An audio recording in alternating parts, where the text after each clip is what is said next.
வணக்கம் அன்பு நண்பர்களே, இன்றைய ஆயுத எழுத்து நிகழ்ச்சிக்கு உங்கள் அனைவரையும் அன்போடு வரவேற்கிறேன். தமிழக மீனவர்கள், இந்திய மீனவர்கள் தங்கம் கடத்துகிறார்கள், போதைப் பொருள் கடத்துகிறார்கள், இன்னும் சட்டவிரோதமான பல காரியங்களை செய்து கொண்டிருக்கிறார்கள். கடல் எல்லையை மீறி இலங்கைக்கு சென்று கொண்டிருக்கிறார்கள். இலங்கையில் இருக்கக்கூடிய மீன்வளத்தை எல்லாம் அள்ளிக் கொண்டிருக்கிறார்கள்.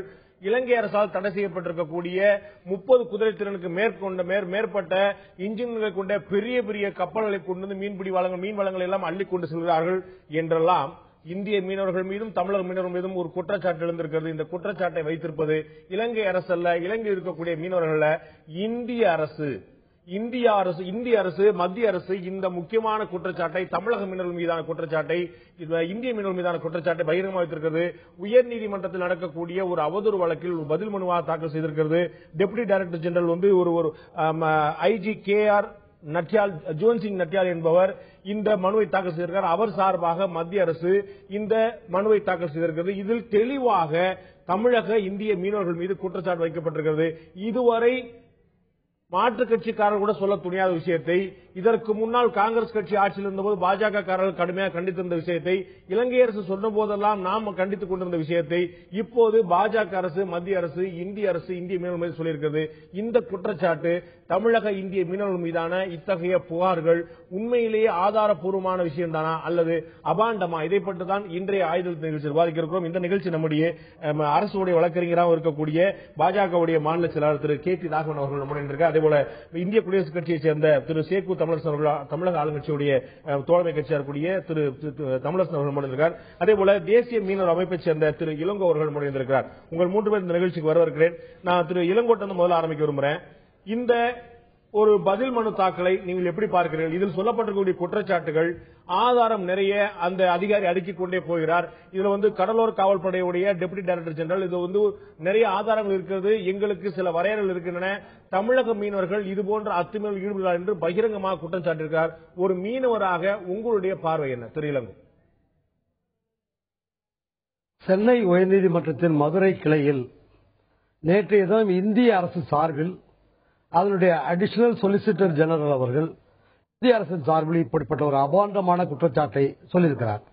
அந்த குற்றச்சாட்டில் அவர் இந்திய மீனவர்கள், குறிப்பாக தமிழக, புதுச்சேரி மாநிலம் காரைக்கால் பகுதி சார்ந்த மீனவர்கள் இலங்கை கடற்பகுதியில் மீன்பிடிக்க செல்வதை விட அவர்கள் தங்கம், போதைப் பொருள் உள்ளிட்ட பல பொருட்கள் கடத்தலில் ஈடுபடுகிறார்கள் என்ற ஒரு அபாண்டமான குற்றச்சாட்டை சொல்லியிருக்கிறார்கள். எங்களுக்கு வேதனை அளிக்கிறது என்னவென்றால், இதுவரை இலங்கை அரசு கூட இப்படிப்பட்ட ஒரு குற்றச்சாட்டை சொல்லவில்லை. இலங்கை அரசு கடல் எல்லையை தாண்டி வந்து மீன்பிடிக்கிறார்கள் என்றுதான் பெரும்பாலான குற்றச்சாட்டை சொல்லியிருந்திருக்கிறது. அப்படிப்பட்ட நிலையில் இன்றைக்கு மத்திய அரசுடைய பிரதிநிதி, கோஸ்ட் கார்டுடைய துறை சார்பில், மத்திய அரசு சார்பில் மத்திய அரசுடைய வழக்கறிஞர் மதுரையில் உள்ள உயர்நீதிமன்ற கிளையில் இப்படிப்பட்ட ஒரு குற்றச்சாட்டை வைத்திருப்பது அதிர்ச்சி அளிக்கிறது. இது மிகுந்த கண்டனத்துக்குரியது. அனைத்து மீனவ சமுதாயத்தின் சார்பில் தேசிய மீனவர் பேரவை கண்டனத்தை தெரிவித்துக் கொள்கிறது. திரு KT ராகவன், திரு இளங்கோடைய குற்றச்சாட்டை பார்த்திருப்பீங்க. இதுல இலங்கை அரசே சொல்லாத குற்றச்சாட்டு. இலங்கை அரசு சொல்லக்கூடியது என்ன, ட்ராலரை யூஸ் பண்றாங்க, பெரிய பெரிய கப்பல்ல வர்றாங்க, இவங்க எங்களுடைய மீன்வளத்தையும் கூட எடுத்துட்டு போயிடறாங்க சொல்லி குற்றச்சாட்டு தான் இருக்கே தவிர கடத்தலில் ஈடுபடுகிறார்கள் என்ற குற்றச்சாட்டை இலங்கை கூட சமூகம் வைக்கல. அதை இந்திய அரசே செய்வது மிகுந்த வேதனை அளிக்கிறதுங்கிறாங்க. அதாவதுங்க, நீங்க ஆரம்பிக்கும் பொழுது மத்திய அரசாங்கம், மீனவர்கள், கோஸ்ட் கார்டு அப்படி கொண்டு போக வேண்டிய அவசியம் இல்லைன்னு நினைக்கிறேன். இந்த வழக்கு போடப்பட்டது ஒரு வழக்கறிஞர் போட்டார். என்ன போட்டு, அனந்த முருகன் என்ன போட்டிருக்கிறாருன்னா, நாங்க மீன் பிடிக்கும் பொழுது மீனவர்களுக்கு பாதுகாப்பு கொடுக்க வேண்டும் என்று போடப்பட்ட வழக்குல அதற்கு இன்னைக்கு பாதுகாப்பு கொடுக்கவில்லை என்று சொல்லி கண்டெம்ப்ட் பெட்டிஷன் வருது, நீதிமன்ற அவமதிப்பு பெட்டிஷன் வருது. யார் பேர்ல போடுறாங்க? இந்தியாவுடைய கேபினட் செக்ரட்டரி மேலேயும் இந்த மாதிரி கோஸ்ட் கார்டு மேலேயும் போடுறாங்க. அப்ப அது கோஸ்ட் கார்டு சொல்றாங்க, இது எங்க மீது வழக்கு வரவே முடியாது. ஏனென்று சொன்னால் இந்திய கடல் எல்லையிலே மீனவர்கள், இந்திய மீனவர்களுக்கு எந்தவித ஆபத்தும் இதுவரை நடந்ததில்லை. நாங்க அவர்களுக்கு பாதுகாப்பு கொடுத்திருக்கிறோம். அது மாத்திரமல்ல, சமீபத்தில் நடந்த இந்திய கடல் எல்லைக்குள்ள இந்திய மீனவர்களுக்கு எந்த தாக்குதல் நடந்ததில்லை என்று அவர் சொல்லல. இல்ல, நீங்க கொஞ்சம் பாருங்க, அவர் சொல்றாரு, சொல்லி முடிச்சிடும், அதுக்கப்புறம் சொல்லுங்க. அதாவது இந்திய கடல் எல்லைக்குள்ள இலங்கை ராணுவம், இலங்கை காப்பு கடற்படை தாக்கினது கிடையாது. சமீபத்தில் நடைபெற்ற அந்த அந்தோனியார் விழா கூட, அந்த கச்சத்தீவுல நடந்தது கூட 4000 பேர் போயிருக்கிறாங்க. நாங்க கூட இருந்து பாதுகாப்பு கொடுத்திருக்கிறோம். அதனால இவர்கள் கடல் எல்லையை தாண்டி போகிறார்கள். போகும்பொழுது அங்கே நேவல், ஸ்ரீலங்கன் நேவல் அடிக்கிறாங்க அப்படிங்கிற சொல்லி இருக்கிறாங்க. எங்களை பொறுத்த வரைக்கும் பாதுகாப்பு எங்களுடைய எல்லையில, இந்திய எல்லைக்குள்ளதான் நாங்க செயல்படுத்த முடியும். அதுக்குள்ளதான் நாங்க இருக்கிறோம். அங்கே பாதுகாப்பு கொடுத்திருக்கிறோம். இலங்கையில போய் இதெல்லாம் சொல்லியிருக்கிறாரு. நீங்க சொன்னது எல்லாமே அந்த அபிடபிட்ல இருக்கக்கூடிய விஷயங்கள் தான் நியாயமான விஷயம். எங்களுக்கு இந்த அவதூறு வழக்கு பொருந்தாது, நாங்க எங்களுடைய வேலையை செவனை செஞ்சுட்டு இருக்கோம் சொல்லிட்டு தான் அந்த பிரச்சனையே கிடையாது. அதை தாண்டி திரு இளங்கோ குற்றம் சாட்டியது போல கடத்தலில் ஈடுபடுகிறார்கள், தங்கம் போதைப் பொருள் கடத்தலில் ஈடுபடுகிறார்கள். 30 குதிரைத்திறனுக்கு மேற்பட்ட இன்ஜின் கொண்ட மிகப்பெரிய படைகள் மூலமா பண்றாங்க சொல்லி சொல்லும்போது இதை அவங்களே விட்டுட்ட விஷயம், இலங்கையே விட்டுட்ட விஷயம். அதை இந்தியா சொல்லும் போது நம்முடைய சொந்த நாட்டு மீனவர்களை சர்வதேச சமுதாயம் முன் கொச்சைப்படுத்தக்கூடிய ஒரு முயற்சி. நீங்க தயவு செஞ்சு ஒரு கோஸ்ட் கார்டுங்கிறது இந்த சர்வீஸ், அவங்களுக்கும் கோஸ்ட் கார்டு இந்தியனுடைய ஒரு பாதுகாப்பு துறையில் இருக்கிற ஒரு சர்வீஸையும் மீனவர்களையும் ரெண்டு பக்கம் நம்ம முட்டை விட வேண்டிய வேலை இல்ல. இது கோஸ்ட் கார்டோட செக்யூரிட்டி சர்வீஸ் இருங்க ஒரு நிமிஷம். நீங்க யூனிஃபார்ம் சர்வீஸ்ல இருக்கிற ஒரு அதிகாரி இதை போட்டிருக்கிறாரு. சொல்லும் பொழுது அவர் மேற்கோள் காட்டி அந்த 9 பக்க அபிடவிட்ல இந்திய கடல் மீனவர்கள் கிட்டத்தட்ட 36,865 முறை இந்த வருடத்துல ஸ்ரீலங்கன் இதுக்கு போயிருக்கிறாங்க, 36,865 பேர் போயிருக்கிறாங்க அப்படின்னு கொடுத்திருக்கிறாங்க. இதை இந்திய ஹைகமிஷனுக்கு அங்க ஸ்ரீலங்கன் அரசாங்கம் இந்திய ஹைகமிஷன் கொடுத்திருக்கிற இந்த புகாரை இந்திய ஹைகமிஷன் தமிழ்நாட்டிற்கு கூட அதை வழங்கி இருக்கிறது, நடவடிக்கை எடுங்கள் என்று சொல்லி இருக்கிறது, எடுக்கவில்லை. இவங்க அல்டிமேட்டா இந்த பெட்டிஷன்ல அபிடவிட்ல என்ன சொல்றாங்கன்னு சொன்னா, இந்த கோஸ்ட் கார்டை நீங்க குற்றம் சாட்ட முடியாது. இவர்கள் சொல்லுகின்ற இந்த தாக்குதல்லாம் இலங்கை எல்லைக்குள்ள நடக்கிற ஒரு விஷயமே தவிர இந்திய எல்லைக்குள்ள நாங்கள் பாதுகாப்பு கொடுக்கிறோம் என்றது மாத்திரமல்ல, அவங்களுக்கு சில பெசிலிட்டிஸ் எல்லாம் கூட கொடுத்திருக்கிறோம் கூட அவங்க எல்லாத்தையுமே சொல்றீங்க. ஆனா கடத்துகிறார்கள் என்று நீங்க சொல்லக்கூடிய மரியாதைக்குரிய மதிப்புக்குரிய கடலோர காவல்துறையுடைய டெப்டி டைரக்டர் ஜெனரல் சொல்லுகிறாரா இல்லையா? அதை பத்தி பேசவே இல்லை. ஆமா சொல்லிருக்கிறாரு. என்ன சொல்லிருக்கிறாருன்னா, இலங்கை அரசாங்கம் இதற்கான புகாரை இந்தியன் ஹை கமிஷன் சொல்லி இருக்குங்கிறத சொல்றாரு. இல்ல அங்க தேர் ஆர் ரிப்போர்ட்ஸ்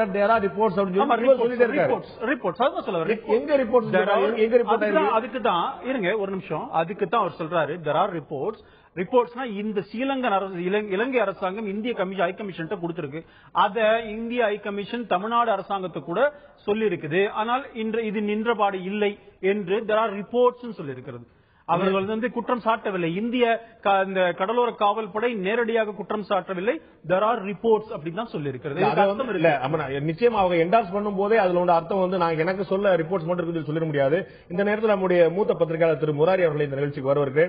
இலங்கை பிரச்சனையிலும் மீனவ பிரச்சனையும் ஒரு ஆழமான பார்வை கொண்ட முராரி, நீங்க குறுக்கிட விரும்புனீங்க திரு முராரி. ஆமா, ஏன்னா இது முதல் தடவை சொல்றது. நான் முதல்ல நம்ம பிரீவியஸ் பேசப்பட்டு 19 சொல்லக்கூடாதுன்னு சொன்னீங்க. அவங்க கூட வருத்தப்பட்டாங்க.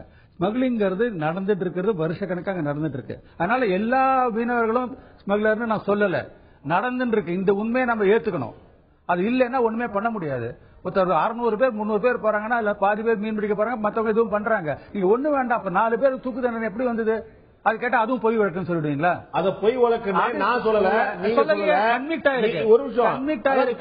அவங்க கோர்ட்ல கன்விக்ட் கோர்ட்டே இல்லையா? இப்ப பனானா ரிபப்ளிக் அது என்ன சொல்றீங்க நீங்க? அது நீங்க தான் சொல்ல பனானா ரிபப்ளிக். நான் என்ன கேக்குறேன், ஒரு கோர்ட்ல கன்விக்ட் ஆன விஷயங்கள் அப்பீல் கோர்ட்ல விடுதலையா இருக்கு. நம்ம ஆயிரக்கணக்கான வழக்குகள் பார்த்திருக்கிறோம். இதுல முராரி சொல்றதோ பாண்டே சொல்றதோ இல்ல, இந்த வழக்கு போர்ஜரியாக செய்யப்பட்டிருக்கிறது அந்த 5 மீனவர்கள் மீதான வழக்கு அப்படின்னு மத்திய ஐபி சொல்லிருக்கு.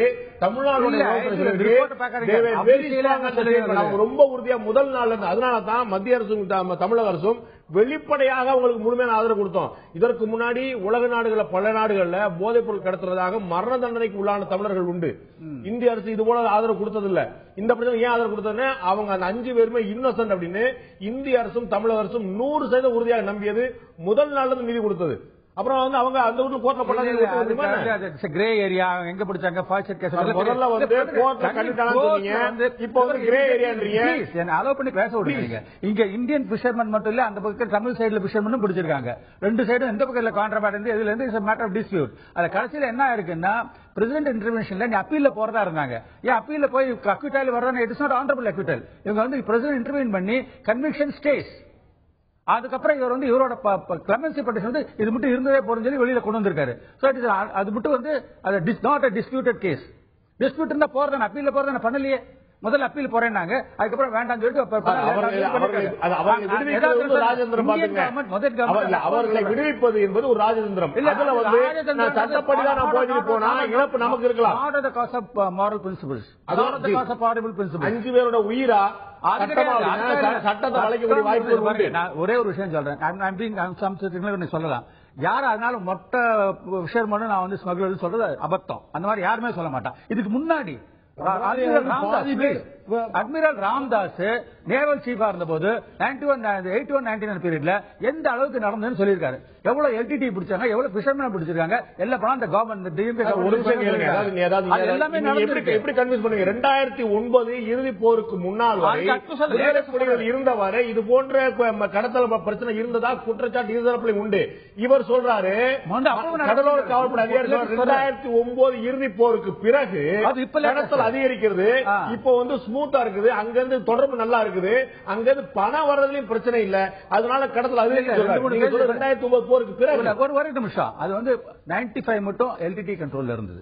எல்டிடிக்கு அப்புறம் அதுக்கப்புறம் 95 அப்புறம் வந்து எண்ட் மட்டும் ஸ்ரீலங்கன் கவர்மெண்ட் கண்ட்ரோல்ல இருந்தது. அதனால ஆர்மி கண்ட்ரோல். சோ அந்த வாட்டர்ஸ் ஆர் கண்ட்ரோல் பத்தி ஸ்ரீலங்கன் ஆர்மி, அந்த நேவி, அதனால அவங்க போக முடியாம அந்த இன்டர்சைட் வார் இருக்குது, அதனால போக முடியாம இருக்கு. அதை நீங்க பார்க்கணும். நீங்க இந்த நம்முடைய கோஸ்டல் டிபார்ட்மெண்ட் வந்திருக்கிற மத்திய அரசு கோஸ்டல் டிபார்ட்மெண்ட் வந்திருக்கிற அந்த அஃபிடவிட் இருக்க முழுக்க பொறுப்பற்றது, அபாண்டமானது, தன்னிச்சையானது.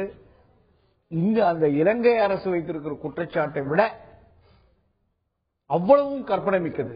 ஏன் இதை நான் சொல்ல வர்றேன்னா, கடந்த 5 ஆண்டுகள்ல இலங்கையிலிருந்து இங்க 545 பேர் தமிழக சிறையில் இருந்திருக்காங்க. இலங்கை மீனவர்கள் 545 பேர் கடந்த 5 ஆண்டுகள்ல மட்டும். கடந்த ஓராண்டுல 2014 இருந்து 15 வரைக்கும் 102 பேர் கைது செய்யப்பட்டிருக்காங்க.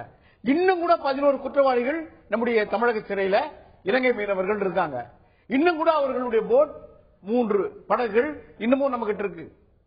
நம்ம அங்க கைது செய்யப்பட்டிருக்கிறார்கள், இவ்வளவு பேர் வந்து மீறினார்கள், அவ்வளவு வந்தார்கள், இவ்வளவு போனார்கள், இப்படி எல்லாம் இதே குற்றச்சாட்டு இலங்கை மீனவர்கள் பேர்லயும் இருக்கு.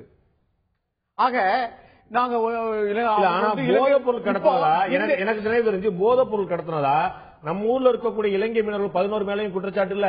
இலங்கையில இப்ப இருக்கக்கூடிய 37 இந்திய மீனவர்கள் மீது அந்த குற்றச்சாட்டு இல்ல. போதைப் பொருள் இவ்வளவு சுலபமா நடக்குது, கடத்தல் நடக்குது, தங்கம் கடத்தல் நடக்குதுங்கிறத கோஸ்ட் கார்டுடைய அடிஷனல் டிஜி எப்படி சொல்றாருன்னு எனக்கு தெரியல.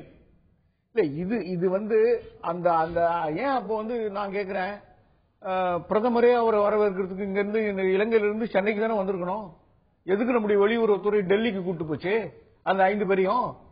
அதுக்கு இதுக்கு இல்ல இப்ப பிரதமரே வரவேற்புறதுக்கு இருந்தார, வெளியுறவுத்துறை நிர்வாகிகள் அங்க போய் வரவேற்றாங்களே, வெளியுறவுத்துறை அமைச்சரை சந்திச்சாங்களே, அப்புறம் அவங்களே பாதுகாப்போம். அந்த குற்றச்சாட்டு புனையப்பட்டது, கற்பனையாக சோடிக்கப்பட்டது. இலங்கை அதிபரா அதுக்கு நான் வந்து தாராளமன்றத்தோடு நான் வந்து வெளியேற்ற மன்னிக்கிறேன்னு சொன்னார. எந்த வகையில் இதெல்லாம் நடந்தது?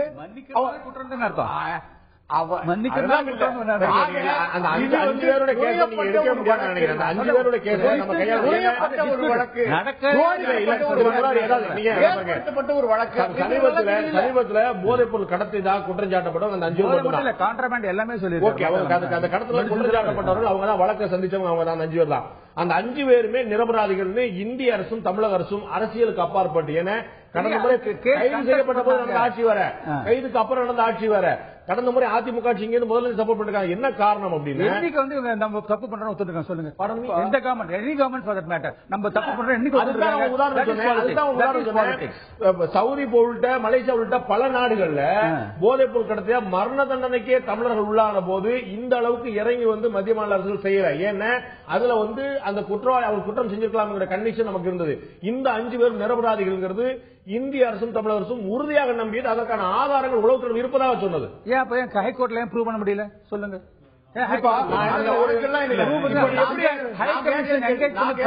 அந்த கேஸ அவங்க நாட்டுல அவங்களுடைய ஆட்கள் வழங்கக்கூடிய வாங்கிட முடியும். அது வந்து அப்புறம் ஹைகோர்ட்ல வாங்கிட்டாங்க. அதே மாதிரி இங்கேயும் சொல்லலாம். இந்திய கடைசியில சொல்லிட்டாங்க அவர்கள் இந்திய மீனவர்கள்.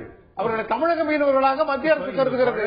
அவர்கள் இந்திய மீனவர்கள். இந்திய மீனவர்கள் சொந்த நாட்டு மக்களை ஒரு முகாந்திரமும் இல்லாமல் இது வந்து டைவர்ட் பண்ணி போறோம் தான் நினைக்கிறேன். நாம இந்த வழக்கு எதனால வந்ததுன்னு பாருங்க. வழக்கு எதனால வந்ததுன்னா பேச மறுக்கிறீங்க. நான் சொல்றேன், நான் பேசுறேன், நீங்க பேசுறதுக்காக தயாரா இருக்கலாம் கேக்குறேன். வழக்கு வந்ததற்கான காரணம், இந்த அபிடவிட் தாக்கல் பண்ணதுக்கான காரணம் அவதூறு வழக்கு. அவர் வந்து டெப்யூட்டி டைரக்டர் ஜெனரல் அவதூறு வழக்குல சம்பந்தம் இல்லைங்க, நாங்க நல்ல பாதா கொடுக்கிறோம்னா இந்த வழக்கு விவாதத்துக்கு நீங்க சொன்னா கூட எடுத்துக்க மாட்டோம். ஆனால் கடத்தல் நடத்துகிறார்கள் என்று வரிக்கு வரி பேசுகிறார். ஒரு இடத்துல 7 இடத்துல பேசுறாரு. பாருங்க, மீண்டும் மீண்டும் ஒரு விஷயம் புரிஞ்சுக்கோங்க. நீங்க வந்து இந்த மாதிரி இவங்களை வந்து கோஸ்ட் கார்டுக்கு வந்து இந்திய மீனவர்களை சொல்ல வேண்டிய அவசியம் என்ன இருக்கு? நாங்கெல்லாம் பொலிட்டீஷியன்ஸ் பேசுறோங்கிறது வேற. ஒரு பாதுகாப்பு துறை இதுல இருக்கிறவங்க போய் இந்த மாதிரி குற்றம் சாட்ட வேண்டிய அவசியம் அவங்களுக்கு இல்ல. அதனால நீங்க 2 பேரும் எதிர்த்து பேச வேண்டிய அவசியம் இல்லை. நீங்க ரிப்போர்ட்டட்னு பேச நான் சொல்றேன். 36,865 போயிருக்காங்க. அது இல்லன்னு சொல்ல முடியுமா? ஒரு பொருளை கூட ராகவன் வந்து இப்படி செய்யறாரு அப்படிங்கிற ஒரு பொருளை கூட ஒரு KTR என்ற 3 இனிஷியல் கொண்ட ஒருத்தர் சொன்னா கூட நீங்க பேச விட்டுருவீங்களா? ஏன் என் பேர் சொல்றேன். இது திருப்பி மீண்டும் இப்போ இவங்க அங்க போய் எல்லை தாண்டி போனாங்கிறது உண்மை. போனாங்கிறது ஒண்ணு. இந்தியன் ஹை கமிஷன் இதுல கூடங்க, இதுல கூட அவர் மீனவர்கள் தான் இலங்கை மீனவர்கள் அப்படி வர்றதில்லை. நீங்க சொன்னது அத்தனை ஏற்றுக்கிறேன். இலங்கை மீனவர்கள் வர்றாங்க, இந்திய சிறைகள் இருக்கிறாங்க. அது 2 பேரை பத்தியுமே பேசியிருக்கிறார். 2 பேரை பத்தியுமே 2 பேருக்கு இணக்கமாக இருக்கிறார்கள். அதனால இது நடப்பதாக இட் இஸ் ரிப்போர்ட்டட் அவர் சொல்றாரு. டிஜி கோஸ்ட் கார்டு சொல்றாரு. நான் என்ன கேட்கிறேன், இந்த பாதுகாப்பு எங்களுக்கு கொடுக்கணும்னு சொல்லும் பொழுது கொடுக்க முடியல. ஏன்னா இவங்க எல்லை தாண்டி போறாங்க. அங்க அந்த மீனவர்களோடு அங்க இருக்கிற தாக்குதல் நடக்கிறது. நேவல் ஸ்ரீலங்கா நேவி அடிக்கிறாங்க அப்படின்னா அதுக்கு காரணம் இது. எல்லை தாண்டி போகக்கூடிய பிரச்சனை காலங்காலமா இருந்துட்டு வருது. அதை பத்தி இதுலயே அவரும் சொல்றாரு. 74, 76 2 ஒப்பந்தங்கள் போடப்படும் வரை 2 நாட்டு மீனவர்களும் 2 நாட்டு எல்லைகளையும் கடந்து சென்று கொண்டிருந்தார்கள், தயக்கமே இல்லாம. IM இன்டர்நேஷனல் மேரிடைம் போர்டுலாம் இல்லவே இல்ல. இது அவர் பதிவு பண்ணார். 76க்கு அப்புறம் இந்திரா காந்தி அரசு மாத்தி விட்டதுக்கு அப்புறம் தான் இந்த பிரச்சனை வந்துச்சு. அதை பதிவு பண்ணார். சோ ஒரு நாட்டுல இருந்து இன்னொரு கடல் எல்லைக்கு போறது அல்ல பிரச்சனை. யூனிஃபார்ம் சர்வீஸ்க்கு ஏங்க அந்த எண்ணம் இருக்க வேண்டிய அவசியம் இல்லை. மீனவ தேசிய பேரவை சேர்ந்த திரு இளங்கோட்டை கேட்க விரும்புறேன். ஏற்கனவே நான் குறிப்பிட்ட போல திரு ராகவன் மறுக்கிறார். தேர் ஆர் சம் ரிப்போர்ட்ஸ் என்று தான் சொல்லியிருக்கிறது. இது அவருடைய கருத்தாக சொல்லவில்லை என்று. ஆனால் இடைவெளிக்கு முன்னால் நான் சொன்னது போல நேரடியாக இவர்கள் இலங்கையில் அந்த பக்கம் இருக்கக்கூடிய தமிழக இந்திய மீனவர்களுடைய பங்காளிகளுடன் நெருங்கிய தொடர்பு இருப்பதனால், தொடர்பு வலுப்பட்டு விட்டதனால் 2009 போருக்கு பிறகு கடத்தல் அதிகரித்து விட்டது. அங்கிருந்து பணம் வரக்கூடிய விஷயமும் பணம் அதிகரித்து விட்டது என்று குற்றம் சாட்டுகிறார். இது வெறுமனே யாரோ ஒருத்தர் சொல்லுவதாக டெப்யூட்டி டைரக்டர் ஜெனரல் மத்திய அரசு சொல்வதாக கருதலாமா? இல்லாட்டி மத்திய அரசுடைய நிலைப்பாடே இப்படிதான் இருக்குன்னு நினைக்கிறீங்களா? இல்ல, இப்ப ஒரு முக்கியமான விஷயம் என்னன்னாக்கா, இந்த மத்திய அரசாங்கத்தின் சார்பில் சொல்லக்கூடிய அந்த தகவல் மிக மோசமான, தவறான, அவதூறான, அபாண்டமான குற்றச்சாட்டு. ஏன்னா அந்த அறிக்கையில் அவரே சொல்றாரு 36,000 முறை எல்லை தாண்டி இருக்கிறாங்கன்னு சொல்லிட்டு. இந்த 36,000 முறை எல்லை தாண்டும் போது அது எத்தனை ஆயிரம் முறை போதைப் பொருள் கடத்தினாங்கன்றத அவர் சொல்லணும். அந்த மாதிரி எதுவும் சொல்லல. அதே போன்று இது வரைக்கும் இந்த கடந்த ஆண்டுல மட்டும் 185 படகுகள் பறிமுதல் செய்யப்பட்டிருக்கிறது. ஒரு படகு கூட இது போன்ற போதைப் பொருள் கடத்தியதாகவோ, தங்கம் கடத்தியதாகவோ, வேறு எந்த பொருள் கடத்தியதாகவோ பறிமுதல் செய்யப்படவில்லை. இந்த கடந்த ஓராண்டுல மட்டும் 937 பேர் கைது செய்யப்பட்டிருக்கிறாங்க தமிழக மீனவர்கள். இவர்கள் யார் மீதும் இந்த மாதிரி தங்கம் கடத்தப்பட்டது அல்லது போதைப் பொருள் கடத்தப்பட்டது எந்த குற்றச்சாட்டு இதுவரை இலங்கை அரசு கூட சொல்லல. இது மட்டும் இல்ல, இப்ப கூட 37 பேர் ஜெயிலில் இருக்கிறாங்க இலங்கை சிறையில். அவங்க யார் பேர்லயும் தங்கம் கடத்தலாக, போதைப் பொருள் கடத்தலாக குற்றச்சாட்டு அவங்க சொல்லல. 25 விசைப்படகுகள் இப்பயும் அவங்க கவனத்தில் இருக்குது. எதன் பேரும் அந்த மாதிரி குற்றச்சாட்டு இல்ல. இலங்கை அரசு அப்படிப்பட்ட குற்றச்சாட்டு சொல்லவே இல்லை. அவங்க வந்து எல்லை தாண்டி வரதா தான் சொல்லி மீன்பிடிக்க வந்ததாக சொல்லி தான் வழக்கு தொடர்றாங்க. அந்த வழக்கு தான் நம்ம அடிக்கடி நம்ம அதுக்காக கேட்டுக்கிட்டு அங்கே வந்துட்டு இருக்கிற மொழியை இது ஒரு அபாண்டமான குற்றச்சாட்டு, இலங்கை அரசே சொல்லாத ஒரு குற்றச்சாட்டு இந்திய அரசுடைய சார்பில் வழக்காடு மன்றத்தில் சொல்லுவது என்பது ஏற்றுக்கொள்ள முடியாத ஒரு அபாண்டமான, அநியாயமான குற்றச்சாட்டு. இந்த குற்றச்சாட்டை ஏற்றுக்கொள்ள முடியும். இது வந்து மீனவர்கள் சொல்றாரு வேண்டும் 2009 it is also reported அப்படின்னு அவர் ஆரம்பிக்கிறார்.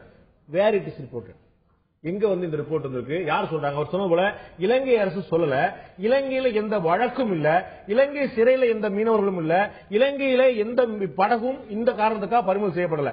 அப்ப அந்த ரிப்போர்ட் அப்படிங்கிற சோகால் ரிப்போர்ட் எங்க இருக்கு? இவருடைய மனசுல இல்லாம இல்லங்க, நான் என்ன சொல்றேன், யூனிஃபார்ம் சர்வீஸ் சேர்ந்தவர் அவங்க இந்த கொலம்போல இருக்கிற இந்தியன் ஹை கமிஷனுக்கு அங்க இலங்கை அரசு கொடுத்த ரிப்போர்ட்டை பேஸ் பண்ணி சொல்றாரு.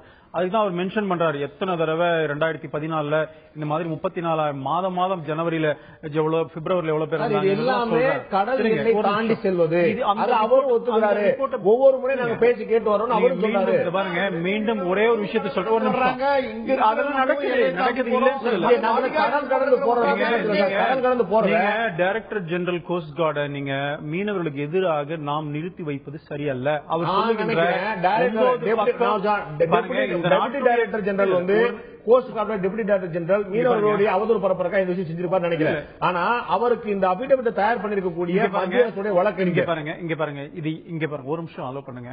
இப்போ இவர்கள் பாதுகாப்புன்னு சொல்லும் பொழுது 4000 பேர் இப்ப அந்த கச்சத்தீவுல இருக்கிற அந்த அந்தோனியார் கோயிலுக்கு பாதுகாப்பு கொடுத்ததே கோஸ்ட் கார்டு. அதனால அபாண்டமான குற்றச்சாட்டு சொல்ல வேண்டிய அவசியம் இல்ல.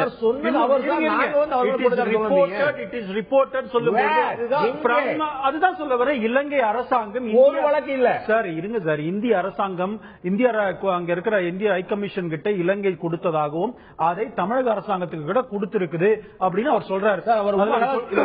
சொன்னாரு. இல்லங்க, இலங்கையில் இருக்கக்கூடிய 37 மீனவர்களோட ஒருத்தர் மேல கூட சார்ஜ் கிடையாது. 25 ஒரு படம் கூட சார்ஜ் இல்ல. நீங்க மொத்தமாக மீனவர்கள் எடுத்துக்காதீங்க. நான் இன்றைக்கு மீனவர்கள் அவருடைய வழியில சம் ஆஃப் ஃபிஷர்மேன் கூட சொல்றாங்க. இந்தியன் ஃபிஷர்மேன் சொல்றாரு. இங்க பாருங்க, ரிப்போர்ட் சொல்லும் பொழுது அவர்களுக்கு அந்த தகவல் இருந்திருக்கலாம். அதை எலெக்ஷன் அந்த high commission Indian high commission கொடுத்திருக்கதா சொல்றாரு. இந்தியன் கமிஷன் தமிழ்நாடு கவர்மெண்ட் கொடுத்ததா சொல்றாரு. நான் என்ன சொல்றேன், நமக்கு தெரிந்த விஷயங்களை வைத்துக் கொண்டு பேசுகிறோம். அவர்களுக்கு அவர் இன்டெலிஜென்ஸ் பியூரோ ரிப்போர்ட் கூட இருக்குன்னு கூட சொல்லி இருக்கிறார். இந்த மாதிரி இருக்கும்போது நான் என்ன சொல்றேன், இது ரொம்ப எளிமையான பாருங்க. நீங்க இன்டெலிஜென்ஸ் பியூரோ ரிப்போர்ட் எல்லாம் இருக்குது. வாரியா சொல்ற நான் என்ன சொல்றேன், நீங்க நாம இதே ஒரே ஒரு பாயிண்ட்லயே பேசக்கூடாதுன்னு நான் நினைக்கிறேன். இதுதான் என்ன பொறுத்தவரைக்கும் இந்த நாட்டை பாதுகாத்துக் கொண்டிருக்கிற ஒரு வேலையில இருக்கிறவங்களை சாதாரணமா நம்ம பேச முடியாது. ஏன்னா அதுல கொஞ்சம் கேர்ஃபுல்லா இருக்கிறது நல்லது. ராணுவத்துல ஒரு விஷயம் உங்களுக்கு தெரியும். ராணுவத்துல காஷ்மீர் மாதிரி பதட்டம் நிறைந்த பகுதிகளில் போலி என்கவுண்டர் நடத்தப்பட்டா அது பற்றி விசாரணை நடத்தி ராணுவ அதிகாரிகள் தண்டிக்கப்பட்டிருக்கிறார்கள். இப்போ ராணுவ அதிகாரி என்பதனாலேயே சட்டத்தை மீது நாம் ஏற்றுக்கொள்ள முடியாது. தெரிஞ்சுக்கோங்க, இந்தியன் கோஸ்ட் கார்டு ஆக்ட் இருக்கு. அந்த இந்தியன் கோஸ்ட் கார்டு ஆக்ட்ல கோஸ்ட் கார்டுக்கு தனி நீதிமன்றம் இருக்கிறது. இந்த மாதிரி ஏதாவது நடந்தால் அவர்கள் அங்கே எப்படி ராணுவ கோர்ட் இருக்க மாதிரி இந்தியன் கோஸ்ட் கார்டு அவர்கள் சொல்லிட்டு இருக்கிறாங்க. அவங்களுடைய டிக்னிட்டி யாரும் குறைக்கல. கோஸ்ட் கார்டுடைய அவருடைய பெருமிதத்தை யாரும் குறைக்கல. இந்திய மீனவர்களுடைய பெருமிதத்தை கோஸ்ட் கார்டுடைய டெபுட்டி ஜெனரல் தானாக தெரிந்தோ அல்லது மத்திய அரசு வழக்கறிஞருடைய இன்ஃப்ளூயன்ஸ் ஆகியோ, நான் பார்த்த வரைக்கும் இந்த அபிடவிட்டை பார்த்த வரைக்கும் இட் இஸ் ரிப்போர்ட்டட் அப்படின்னு தான் சொல்லியிருக்கிறார். அவர் டைரக்டா குற்றம் சாட்டவில்லை. ஆனாலும் கூட அவர் சொல்றாரு, நாங்க வந்து இவருடைய பாதுகாப்பதற்காக 280 டிஸ்ட்ரஸ் அலர்ட் டிரான்ஸ்மிட்டர்ஸ் கொடுத்திருக்கிறோம். இவர்களுக்கான கூட்டங்கள் அடிக்கடி நான் நடத்துறோம். இந்த இந்திய எல்லையில கடல் எல்லையில அவர்களை இலங்கை கடற்படை உள்ள வந்து தாக்கினதுன்னு ஒரு இன்சிடென்ட் கூட சொல்ல முடியாது. அந்த அளவுக்கு நாங்க பாதுகாத்து இருக்கிறோம். இவர்கள் போகும்பொழுது இந்த பிரச்சனை வருது. இந்திய கடல் எல்லைக்குள்ள வந்து இலங்கையுடைய கடற்படை ஒரு முறை கூட தாக்குதல் நடத்தவில்லை அப்படின்னு இந்த அபிடவிட்ல தாக்கல் பண்ணிருக்காங்க. இதுல உங்களுக்கு உடன்பாடு இருக்கா திருலங்கோ? இல்ல, இது மிக மிக தவறான ஒரு விஷயம். இந்திய எல்லைக்குள் வந்து இலங்கை மீனவர்களை சுட்டுக் கொன்றதாகவே தமிழகத்தினுடைய பல காவல் நிலையங்களில் எஃப்ஐஆர் போடப்பட்டிருக்கிறது. என்கிட்ட அந்த ஆதாரம் கையில வச்சிருக்கேன். ஒரு நிமிஷம். அது மட்டும் இல்லாம இந்திய கடல் பகுதியை பாதுகாக்கக்கூடியவர்கள் கோஸ்ட் கார்டை விட அதிகமா பாதுகாக்கக்கூடியவர்கள் இந்திய மீனவர்கள் தான். நாங்க எந்த விதத்திலும் இந்திய அரசாங்கத்துக்கு துணையாக இருப்போம், மொழி இந்திய அரசாங்கத்துக்கு பாதகமா இல்ல. குற்றச்சாட்டு ஒரு சொல்லிருக்கிறாரு, நாங்க வந்து ஒரு நம்பர் கொடுத்திருக்கோம், டோல் ஃப்ரீ நம்பர் 1554 கொடுத்திருக்கிறோம். அதே பிரச்சனைன்னு சொன்னா உடனே கால் பண்ண சொல்லிருக்கிறோம். அதே போல 280 டிஸ்ட்ரஸ் அலர்ட் டிரான்ஸ்மிட்டர்ஸ் கொடுத்திருக்கிறோம். இதெல்லாம் கொடுத்து இதுவரைக்கும் எங்களுக்கு இந்திய மீனவர்கள் கூட ஒரு புகார் கூட இதுவரைக்கும். என்னோட கருத்து கொஞ்சம் கேளுங்க தயவுசெய்து. அதாவது இந்த இந்திய அரசு சார்பில் இந்த அபிடவிட் தாக்கல் செய்யப்பட்டிருக்கிறது. இந்திய அரசு இதுவரை எந்த மீனவர் மீதாவது இந்த கடத்தல் குற்றச்சாட்டின் மீது புகார் பதிவு செய்திருக்கிறதா, வழக்கு பதிவு செய்திருக்கிறதா, யாரிடமாவது பணம் பரிமாற்றப்பட்ட பணத்தை பறிமுதல் செய்திருக்கிறதா என்றால் ஒரு குற்றச்சாட்டு கூட இல்லை. அப்படி இருக்கும்போது இந்திய அரசு சார்பில் இந்த பிரச்சனை இப்படி கொண்டு வந்திருக்கும். இந்திய அரசு இந்த பிரச்சனை கையாள தெரியாமல் இலங்கை அரசு இது போன்ற குற்றச்சாட்டுகளை வழக்கில் மீனவர்கள் ஒருவேளை 3400 தடவை வந்து நான் கேட்கிறேன் திரு இளங்கோ, உங்களுடைய கருத்து தான் கேட்கிறேன். 3400 முறைக்கு மேல இந்த மாதிரி ஒரு அத்துமீறல் நடந்துருக்கு. 3400 முறையில ஒரு முறையாவது இதே கடலோர காவல்படை ஒரே ஒரு மீனவரையாவது, ஒரே ஒரு படகையாவது, ஒரே ஒரு ரூபாயாவது அதுதாங்க சொல்ல வரேன். இந்த அதுலயே அவருடைய எதிலே பாருங்க, நான் வந்து என்ன சொல்றேன், இவங்களே வந்து இத மாதிரி பண்ணாங்க, நாங்க பறிமுதல் பண்ணோம்லாம் சொல்லல. இவர்கள் வெளியேறும் பொழுது இந்திய கடல் எல்லை போகும்பொழுது ஸ்ரீலங்கா இந்த மாதிரி சொல்றாங்க, இந்தியன் ஹை கமிஷனுக்கு புகார் சொல்லி இருக்கிறதாக சொல்லப்பட்டிருக்கிறது. அவங்க சொல்லிருக்காங்க, it is reported by Sri Lankan government இந்த மாதிரி சொல்லிருக்காங்க. இதுல இருக்கு நீங்க கேட்கறது சொல்றேன். சட்டப்படி எங்களுக்கு அதிகாரம் இல்லை. தாண்டி செய்வதற்கோ இருங்க அவர் சொல்ற அதே அபிடவிட்ல சொல்லப்பட்டிருக்கிறது, இந்திய எல்லையை தாண்டி போகும்பொழுதோ இந்த மாதிரி செய்யும் பொழுது எங்களுக்கு தண்டிப்பதற்கு சட்ட ரீதியாக அதிகாரம் எங்களுக்கு இல்லை என்று. கடல் எல்லையை தாண்டுபவர்களை தடுப்பதற்கு அதிகாரம் இல்லை, ரொம்ப தெளிவா சொல்றாரு. போதைப் பொருள் கடத்துவதை தடுப்பதற்கு அதுக்கு வந்து எங்களுக்கு அதிகாரம் இல்லை. அதுதாங்க அது வந்து அங்கம் கடத்துவர்களுக்கு இல்ல பணம் கடத்துவர்களுக்கு அது வந்து கடலோர காவல்படை என்ன சொல்லும், எங்களுக்கு இதுக்கு அதிகாரம் சொல்ல போதா? நீங்க கடலோர காவல்படை அந்த டிஜிபி டைரக்டர் ஜெனரல் சொன்னது இலங்கையில இலங்கை அந்த கடல் இது இருக்கு நேவல் அவங்க சொல்றதான் சொல்லிட்டு இருக்கிறார். அவர் இந்த மாதிரி சொல்றாரு. இந்திய மீனவர்கள் சொல்றதை சொல்றாரு, நம்புறது இல்லைங்க. இப்ப நீங்க எதுக்கு இவங்க என்ன சொல்றாங்க, எனக்கு பாதுகாப்பு கொடு, இந்திய எல்லைக்குள்ள இருக்கும்போது நாங்க பாதுகாப்பு கொடுத்திருக்கிறோம், அவங்களுக்கு எக்யூப்மெண்ட்ஸ் எல்லாம் கொடுத்திருக்கிறோம், அவங்கள பாதுகாத்திருக்கிறோம், இந்திய எல்லையில ஒரு மீனும் கூட சுடாம பாத்துட்டு இருக்கிறோம் சொல்றாங்க. அங்க போனா சொல்றாங்க, நாங்க என்ன பண்ண முடியும் கேக்குறாங்க. பத்தியே பிரச்சனை இல்ல. இப்ப சுடுற பத்தியோ அதுதான் சார் வந்தது கண்டெம்ட் பெட்டிஷன் போட்டு. அதனால அப்ப ஏன் சார் இது எழுதுனீங்க? அதுக்கு வந்து அதுதான் சொல்லுங்க, நீங்க எழுதுனீங்க கண்டெம்ட் பெட்டிஷன் மீனவர்கள் வந்து கடத்தலாம். கண்டெம்ட் பெட்டிஷன்ல என்ன வந்தது, எதற்காக வந்தது, நாங்கள் தாக்கப்படுகிறோம் அதனால பாதுகாப்புன்னு கேட்டாங்க. இவர் சொல்றாரு, நாங்கள் இந்திய எல்லையில உங்களை பாதுகாப்பா தான் வச்சிருக்கிறோம், அவங்க வெளியில அங்க முடிஞ்சிருக்கு. அது முடியாம இவங்க கடத்துறாங்க சொல்ல போய் தான் இவ்வளவு கேள்வி வருது. ஆமாங்க, கடத்தினாங்கன்னு இவர் சொல்லலங்க, இட் இஸ் ரிப்போர்ட்டட். அங்கிருந்து இலங்கை வந்து இந்தியன் ஹை கமிஷன் புகார் சொல்றாங்கன்னு தான் சொல்லிருக்காங்க. உங்களுக்கு உடன்பாடு இருக்கா? இந்திய மீனவர்கள் சொல்வதை நாங்கள் ஏற்றுக்கொள்ள முடியாது, ஆனால் இலங்கை அரசு எங்களுக்கு கொடுத்த ஒரு தகவலை தான் நாங்கள் போதில் சொல்றாங்க மத்திய அரசு. பாஜக அரசு எப்படிப்பட்ட ஒரு எண்ணத்தை தமிழக மீனவர்கள் பேரிலும் இந்திய மீனவர்கள் பேரிலும் வைத்திருக்கிறது என்பது தேர்தல் காலத்தில் அவங்க தந்த வாக்குறுதியை ஓராண்டு காலமா இது வரைக்கும் பிஜேபி கவர்மெண்ட் தான் 5 மீனவர்கள் தூக்கு தண்டனையில் இருக்கிறவங்களை கொண்டு வந்தோம். எங்களுக்கு சொல்லிக் கொடுக்க வேணாம் எப்படி காப்பாற்ற.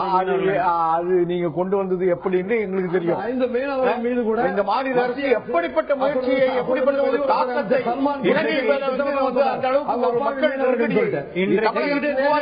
உங்களுக்கு எத்தனை முறை வலியுறுத்தி கடிதம் எழுதியது என்பதெல்லாம் ஒரு பெரிய வரலாறு. பிஜேபி கவர்மெண்ட் அப்புறம் என்ன பண்ணீங்க, மீனவர்கள்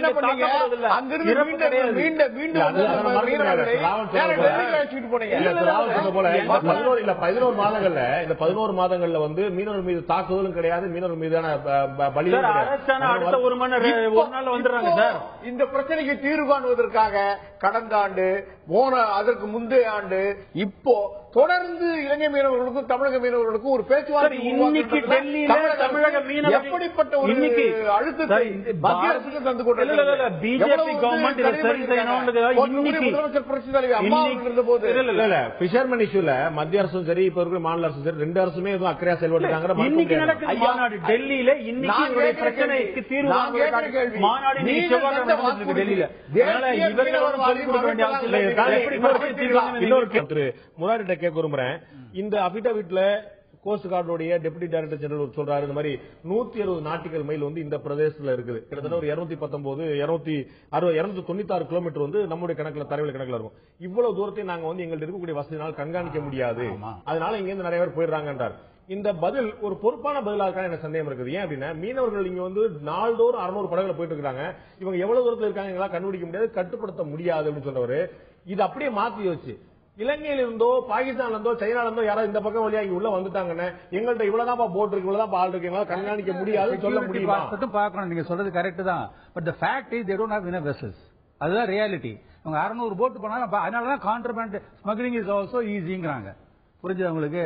இயல்பான பார்வை இங்க இருந்து இலங்கைக்கு ஏராளமான தங்கமும் போதைப் பொருளும் கடத்தப்படும் போது ஒரு நிமிஷம் இருங்க. ஒரு நிமிஷம் இந்த கேள்வி வச்சிருக்கேன். தெரியுமா உங்களுக்கு? அவ்வளவு வரும் தெரியாது. ஒரு நிமிஷம் கேளுங்க. World wide is they are to connect because high in value. ஒரு நிமிஷம் என்னுடைய கேள்வி உருவாக்கிங்க. இங்க இருந்து தங்கமும் போதைப் பொருளும் தடை செய்யப்பட்ட பொருட்களும் இலங்கைக்கு செல்ல முடியுமானால் அதே இலங்கையில் இருந்து இந்தியாவுக்கு தங்கமும் போதைப் பொருளும் தடை செய்யப்பட்ட பொருட்கள் வர முடியாதா? வர முடியும், கட்டாயம் முடியும். அவங்க பண்ணதான் பண்ணணும். அப்ப இப்ப வேடிக்கை பார்த்துட்டு போறோமா? அவர் இதை சொல்றது என்னன்னா, இங்க கொஸ்டின் அது இல்ல. மதுரையில வந்தது நீங்க இல்ல பேச விடுங்க. அங்க எனக்கு செக்யூரிட்டி கொடுக்கல, யூ ஃபெயில், யூ கண்டெம்ப்ட்னு சொன்னாங்க. நான் என்னோட எல்லைக்குள்ள நல்லா ராவனுக்கு ஒரு பதில் சொன்னேன், உங்களுக்கு 2 பதில் சொல்லி பாக்குறேன். அப்படியோட முடிச்சிருந்தா பிரச்சனை கிடையாது. அதுக்கப்புறம் வந்து இவங்க எல்லாம் இப்படி கடத்துறாங்கன்னு சொன்னா இவ்வளவு பிரச்சனை. அதான் நான் கேட்டுட்டு இருக்கிறேன். போறது மட்டும் இல்ல, அதோட போய் அவங்க ஸ்மகிள் பண்றாங்க. இங்க இருந்து இவ்வளவு பேர் கடத்தல் பண்றாங்க அப்படின்னா அங்க இருந்து கடத்தல் வந்தா என்ன செய்யும்? கோஸ்ட் கார்டு வந்து எங்கள்கிட்ட வந்து ஜிபிஆர்எஸ் இல்ல, எங்கள்கிட்ட மத்த ஒரு ஷிப் கூட வந்து இல்லைங்கிறாங்க, ஒரு போட் வந்து இல்லைங்க, ஸ்ரீலங்கன் வந்து இல்லைங்கிறாங்க. ஸ்ரீலங்கால வராம எப்படி சார் நம்ம ஊர்ல 35 மீனவர்கள் இருக்காங்க? அவங்க நம்ம இந்திய சேனல் எப்படி சார் அவங்க இருக்காங்க? அப்படி அவர் சொல்லல. அவர் சொன்னது இந்தியன் வாட்டர்ஸ்ல வந்து ஸ்ரீலங்கா அட்டாக் பண்ணலன்னு சொல்றாரு. நீங்க சொன்னீங்க என்ன பண்றாங்கன்னு சொல்லி அதுலயே ஒரு 11th பேராகிராஃப்ல சொல்லிருக்காரு.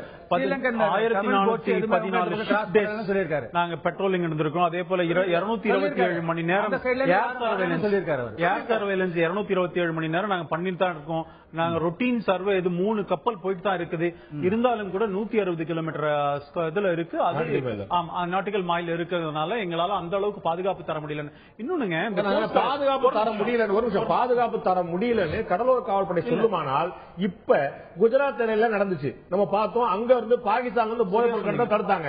அப்ப இதே மாதிரி அங்க அந்த குஜராத்ல சொன்னா பயங்கரவாதிகள் மும்பையில் இறங்கியது போல மீண்டும் இறங்குவதற்கு எவ்வளவு நேரம் ஆகும்? உங்களுக்கு புரிஞ்சுக்கோங்க. இந்த கோஸ்ட் கார்டே 1978 வந்ததுதான். உங்களுக்கு ஒண்ணு தெரியுமா?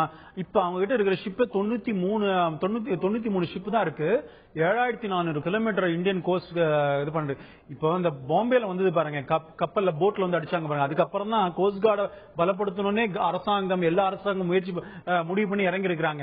இன்னும் இப்பதான் 150 ஷிப்புக்கு பண்ணிருக்காங்க. அந்த நிலைமை இருக்கிறவங்க நாங்க வந்து கண்காணிப்பை தீவிரப்படுத்தி இருக்கிறோம், தப்பு நடக்க விட மாட்டோம் சொன்னா பரவாயில்ல. எங்களால முடியாது, எங்கள்ட்ட அதிகாரம் கிடையாது, எங்களுக்கு வாய்ப்புகள் கிடையாது, நாங்க சொல்லிருக்கோம், எங்களுக்கு போன் வரல, எங்க ஏரியாக்குள்ள தகராறு நடக்கல, நீங்க கைகளை விட்டு போக அந்த மாதிரி இருக்குதான் நம்ம சொல்லணும் இல்ல. இப்ப நமக்கு தெரியாது, அவர் சொல்லட்டும். அவங்க சொல்றாங்க நாங்க இது மாதிரி எக்யூப்மெண்ட்ஸ் கொடுத்திருக்கிறோம், 242 இது ஒரு ஆமா அந்த மாதிரி கொடுத்திருக்கிறோம். நாங்க அதே போல வந்து ஒரு நம்பர் கொடுத்திருக்கிறோம், டிஸ்ட்ரஸ் அலர்ட் டிரான்ஸ்மிட்டர்ஸ், ஒரு டோல் ஃப்ரீ நம்பர் கொடுத்திருக்கோம். இதுல இது வரைக்கும் எங்களுக்கு ஒண்ணு கூட ஒரு ரிப்போர்ட் கூட அந்த மாதிரி வரல, யாருமே புகார் கொடுக்கல இவங்க அப்படின்னு சொல்றாரு. அது உண்மையா பொய்யான்னு அவங்க தான் சொல்லணும். அவங்களோட ரிப்போர்ட்டை படிச்ச வரைக்கும் டிஜி கோஸ்ட் கார்டு சொல்றாங்க. இவங்க ஏதாவது பண்ணிருக்காங்களா சொல்லட்டும். அவரு தெரியலங்கோ இல்ல இல்ல இப்போ அவர் ஐயா சொல்ற மாதிரி அந்த உபகரணங்கள்லாம் கொடுக்கப்பட்டிருக்கலாம். அந்த உபகரணங்கள் எதுக்கு கொடுக்கப்பட்டிருக்குனாக்கா திசை மாறி எங்கேயாவது போயிட்டா தகவல் தெரிவிக்கிறது தான்.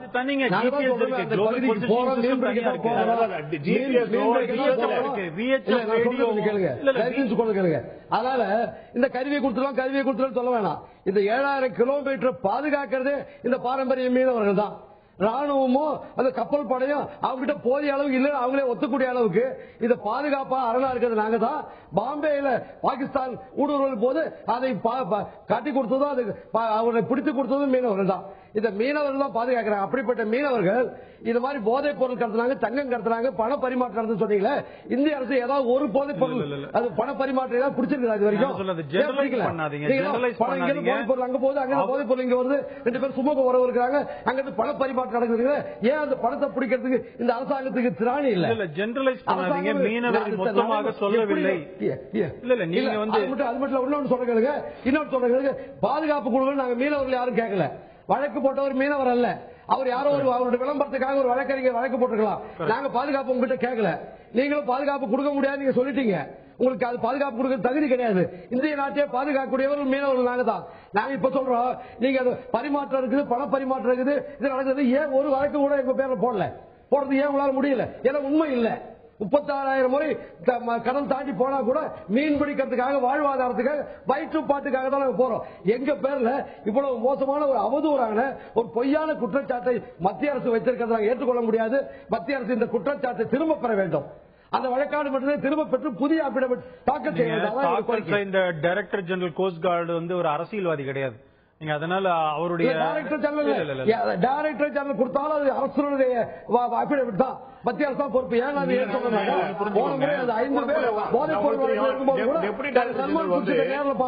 சல்மான் குர்ஷித் சொன்னாரு, அவர்கள் 5 பேரும் அப்பாவி மீனவர்கள், அவர் போதைப் பொருள் கடத்தவில்லை எங்ககிட்டே நேரடியாக சொன்னார். அதான் அரசாங்க நிலைப்பாடு. எந்த ஒரு நிலைப்பாடும் அந்த சம்பந்தப்பட்ட அமைச்சர் பொறுப்பு வரைக்கும் போய் தான் வந்து அபிடவிட் கொடுக்க முடியும். சல்மான் குர்ஷித் சொன்னார் 2011 இருந்து சொன்னார். ஆனா அப்படி இல்லை என்று சொல்லி மீட்டு வந்தது நரேந்திர மோடி அரசாங்கம். இப்பொழுது நரேந்திர மோடி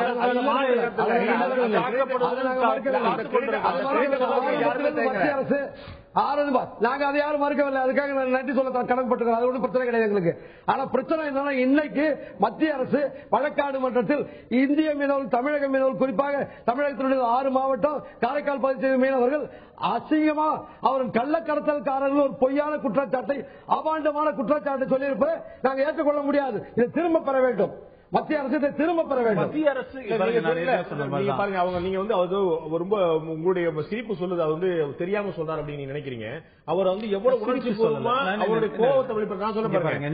நீங்களும் தவறா சொல்லாதீங்க. நான் என்ன சொல்றேன், நான் சொல்லுவது இப்போ பாரதிய ஜனதா கட்சியினுடைய ரெப்ரசன்டேட்டிவா நான் பேசுறதோ இல்லாட்டி இவங்க எல்லாம் கட்சி பொறுப்புல இருந்து பேசுறது வேற. இங்க போட்டு இருக்கிறது director general of coast guard. அவருக்கு இன்டென்ஷன் இருக்க வேண்டிய அவசியம் இல்லை. அவர் ஜெனரலைஸ் பண்ணல. நீங்க ஒரு வழக்கறிஞரா இருக்கீங்க. அவர் ஜெனரலைஸே பண்ணல. நீங்க ஒரு வழக்கறிஞரா இருக்கீங்க. மீனவர்கள் இப்படின்னு அவர் சொல்லவே வழக்கறிஞரா. நீங்களா எங்களை சொல்றாங்க? பொதுவாக சொல்லுது சார். அவர் ரிப்போர்ட் விஷயத்தை எங்களுக்கு சொல்றாங்க.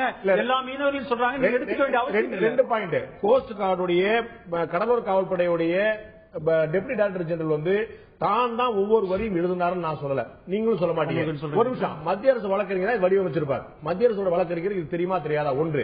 இரண்டாவது, அந்த மாதிரி நாங்க டோல் ஃப்ரீ நம்பர் நாங்க கொடுத்துருக்கிறோம் சொன்னவரு, டோல் ஃப்ரீ நம்பர் வந்து அங்க மொபைல் டவர் எடுத்தா கிடைக்கும் அடுத்த வரையிலே போடுறாரு. அவ்வளவு தூரம் ஸ்பெசிஃபை பண்ணக்கூடியவரு. சில பிஷர்மேன், சில மீனவர்கள் சொல்லாம இந்தியன் பிஷர்மேன் சொல்றாரு. இந்தியன் பிஷர்மேன் இட் இஸ் ரிப்போர்ட்டட்னு சொல்லப்பட்டிருக்கிறது இல்ல. அப்படின்னு சொல்லாம பாருங்க, சம் ஆஃப் தம் இல்ல சார், இட் இஸ் ரிப்போர்ட்டட். அவருக்கு வந்த ரிப்போர்ட் அவர் சொல்றாரு. It is report. ரொம்ப வெளிப்படையா கேட்டாரு. தமிழ்நாட்டுல வழக்கு இருக்கா, இந்தியால எங்க வழக்கு இருக்கா, இலங்கையில வழக்கு இருக்கா? நான் ஒன்னு சொல்ற கேட்டுங்க. இதுக்காக நீங்க மத்திய அரசாங்கம் பிஜேபி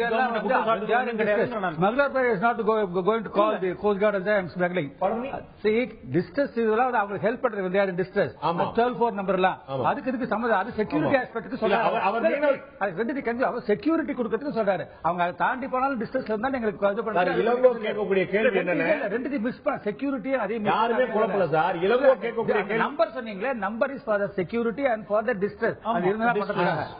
நான் என்ன சொன்னேன், அந்த நம்பருக்கு கீழே அந்த அபிடோட்ல போட்டிருக்கிறாரு, இந்த நம்பர் வந்து கொடுத்திருக்கிறோம், அங்க டவர் கிடைச்சா கூப்பிடுவாங்கன்னு சொல்லியிருக்கிறாரு. அவ்வளவு தூரம் தெளிவா போட்டவரு இங்க வந்து இது போல சில மீனவர்கள் கடத்திட்டு சொல்லல, இந்தியன் பிஷர்மேன் சொல்றாரு. Separate aspect. அவங்க வெள்ளி இதை தாண்டி நாங்க செக்யூரிட்டி கொடுக்கறதுல எங்களுக்கு வந்து ஒன்னும் கோயர் பண்ணல. எங்க பக்கத்துல ஒன்னும் பிரச்சனை கிடையாது. அப்படியே தாண்டி போனா டிஸ்டன்ஸ் உங்களுக்கு வந்து நம்பர் எல்லாம் கொடுத்திருக்கோம். அப்படி போறவங்க இது பேர் வந்து follow the law. அப்பதான் ஸ்ரீலங்கன் நேவி வந்து அட்டாக் பண்றாங்க. அப்புறம் அந்த சொல்லிருக்கணும், சொல்லல ஸ்மக்லிங் நடக்குது அப்படின்னு சொல்லியிருந்தாரு. அதோட நோ பிரச்சனை. ஜெனரலைஸ் பண்ற மாதிரி ஆயிடுச்சு இருக்கு. அந்த ஒரு விஷயத்துல அவர் வந்து ஸ்வீப்பிங் ஜெனரலைசேஷன் மாதிரி தான் இருக்கு. அது சமயத்துல எல்லாரும் உத்தமன்றதை நான் ஒத்துக்க மாட்டேன். ஸ்மக்லர்ஸ் இருக்காங்க. இவன் among fishermen. Let us face it. Sir ஃபிஷர்மேன்ல இருப்பாங்க சார். எல்லா இடத்துலயும் எல்லாத்தையும் இருக்காங்க. That is a fact. பாதிக்கப்படுறது அப்பாவி மீனவர்கள் தான். அதையும் நான் சொல்றேன். நீங்க புரியுது. அதாவது ஒவ்வொரு நாளும் கண்ணீர் கதையா தொடர்ந்து கொண்டிருக்கிற ஒரு வேதனை கதையா நம்முடைய இந்திய மீனவர்கள் என்று சொன்னாலும் இந்தியாவிலேயே தமிழக மீனவர்களாக இருக்கிற இந்த மீனவர்களுடைய இந்த கண்ணீர் கதைக்கு ஒரு விடிவு வேணும்னு மாநில அரசு பல வகையில் அதற்காக முயற்சித்துட்டு இருக்கு. இதுவரையில 100க்கும் மேற்பட்ட கடிதங்கள் எழுதியிருக்கு. இதுக்காக மத்திய அரசால் போடப்பட்ட முராரி ஆணையமானாலும் மீனாகுமரி ஆணையமானாலும் இந்த ஆணையங்கள்லாம் கூட பல பரிந்துரைகளில் மறுசீரமைப்பு வேணும், இதையெல்லாம் விவாதித்து ஒரு புதிய வழி நெறிமுறைகளை வகுக்கணும்லாம் அவங்க சொல்லியிருக்காங்க. ஆக இதுக்காக பேச்சுவார்த்தை இலங்கை மீனவர்களும் நம்முடைய தமிழக மீனவர்கள் கூட உட்கார்ந்து பொதுவா பேசி சில முடிவுகளை மேற்கொள்ளலாம். அதற்கு கூட நம்முடைய மாநில அரசு முயற்சித்துட்டு இருக்கு. இப்படி மாநில அரசு நம்முடைய மீனவர்களை காப்பாற்றுவதற்காக பல நடவடிக்கைகளை வலியுறுத்தி கொண்டிருக்கிற இந்த சந்தர்ப்பத்தில் இந்திய அரசு தந்திருக்கிற இந்த அஃபிடவிட் இருக்க இதுக்கு முட்டுக்கட்டை போடுற மாதிரி இருக்கு. குறுக்கு சால் ஓட்டுறதுன்னு சொல்லுவாங்களே, அதை போல இருக்கு. அதனால மீனவர்களுடைய இந்த உணர்வுகளை மதிக்கிற வகையில, ஏற்றுக்கொள்கிற வகையில அந்த அஃபிடவிட்ல ஒரு மறுதிருத்தம் வேண்டும் என்பதுதான் எங்களை போன்ற இறுதியா ஒரு கேள்வி. ஏற்கனவே நான் சொன்னது போல இடைவெளிக்கு முன்னாடி சொல்ல, கனடாவில் போய் பிரதமர் ஸ்கேம் இந்தியாவாக இருந்ததை ஸ்கில் இந்தியாவாக மாற்ற உங்களுக்கு ஞாபகம் இருக்கும். 2002 குஜராத் கலவரத்துக்கு பிறகு அப்போதைய பிரதமர் வாஜ்பாய் அவர்கள் வெளிநாட்டில் போய் தலைவர்களை எந்த முகத்தோடு சந்திப்பேன் அப்படின்னு சொல்லிட்டு வேதனை தெரிவித்தார். அந்த ராஜ தர்மம் நான் இளம் தெரிஞ்சு சொன்னார். வெளிநாட்டில் போய் சந்திக்கிறது எவ்வளவு பெரிய வருத்தமா இருக்கும். ஒரு வருத்தம். அதே வெளிநாட்டில் போய் ஸ்கேம் இந்தியான்னு சொல்லிட்டு இந்தியாவில் இருந்த காங்கிரஸை குற்றம் சாட்டுவது போல ஒட்டுமொத்த இந்தியாவை குற்றம் சாட்டக்கூடிய விஷயத்தை பிரதமர் நரேந்திர மோடி செய்தார். அதே போல இப்போது இந்த ஒரு அபிடவிட்டை தாக்கல் செய்வது மூலமாக இது ஒரு சர்வதேச சமுதாயத்துக்கு ஒரு தவறான மெசேஜை கொடுக்கக்கூடிய வாய்ப்பா பார்க்கலையா? நான் நிச்சயமா பார்க்கல. ஏன் பார்க்கலன்னா, நீங்க அதை சரியாக புரிந்து கொள்ளவில்லை என்பதுதான் சொல்றேன். ஏன்னு சொல்ல, இந்திய அரசாங்கம், குறிப்பாக மத்திய பிஜேபி கவர்மெண்ட் மீனவருடைய நலனுக்காக எப்படி இந்த கடந்த ஒரு ஆண்டுகளிலே செய்திருக்கிறது, தமிழ் மீனவர்களை எப்படி காப்பாற்றிருக்கிறது எல்லாருக்கும் தெரியும். தமிழர்களுக்கு இருங்க. அதனால இதிலே கோஸ்ட் கார்டு டைரக்டர் ஜெனரல் தன்னுடைய நிலைப்பாட்டை சொல்லுகின்ற, அவர் பேர்ல போட்ட கண்டெம்ட் பெட்டிஷனுக்கு அவர் தன்னுடைய நிலைப்பாட்டை சொல்லுகிறார். நாங்கள் இவர்களை காப்பாற்றிக் கொண்டு தான் இருக்கிறோம், எங்களுடைய எல்லை பகுதியிலே நாங்கள் காப்பாற்றிக் கொண்டிருக்கிறோம் என்று சொல்லுகிறார். அவர் பேர்ல கண்டெம்ட் போட்டார். அந்த மரியாதைக்குரிய திரு இளங்கோ சொன்னதை ஏற்றுக்கொள்கின்றார். போட்டவர் ஒரு அட்வொகேட், அவருக்கு மீனவர்கள் சம்பந்தம் இல்லை, அவர் எதுக்காக போட்டார்னு தெரியாது. ஆனால் தன்னுடைய நிலைப்பாட்டை தன் மீது பழி விழுந்துறது அதுக்கு தெளிவுபடுத்துறதா அவர் அந்த மாதிரி ஒரு அபிடவிட்டை போட்டாரே தவிர, அவருக்கு இந்த மீனவ சமுதாயத்தை குற்றம் சாட்ட வேண்டிய எண்ணம் கிடையாது. இது நிச்சயமாக அந்த எண்ணத்தில் செய்யப்பட்டதா அல்ல.